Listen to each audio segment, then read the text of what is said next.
ఒకే శారీలోని 2 pieces ఇవి. Plain part ఉంది కదా, ఆ పీస్ వచ్చేసి బ్లౌజ్ పీస్ అనమాట. గ్రీన్‌ది డిజైన్ వచ్చింది కదా, ఇది వచ్చేసి పళ్ళు పార్టు. శారీలోది పళ్ళు పార్టు.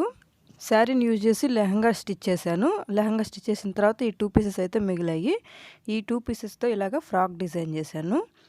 ప్లెయిన్ పార్ట్‌కి డిజైన్ వచ్చిన పీస్ యూజ్ చేసి కింద బార్డర్ లాగా స్టిచ్ చేసేదాననమాట. హ్యాండ్స్ వచ్చేసి ఇలాగా బుట్ట హ్యాండ్స్ పెట్టాను.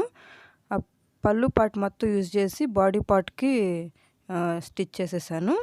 సింపుల్‌గానే స్టిచ్ చేశాను. నెక్ కూడా రౌండ్ నెక్కే పెట్టాను. బ్యాక్ వచ్చేసి ఇలాగ హుక్స్ పెట్టుకోవడానికి ఇచ్చాను. టోటల్ ఫ్రాక్ అయితే ఇలాగా వచ్చిందనమాట. ఫ్రిల్స్ కూడా కొంచెం లాంగ్ బాగా కొంచెం బిగ్గా ఇచ్చాను. రెగ్యులర్ కాకుండా కొంచెం మంచిగా ఇచ్చాను.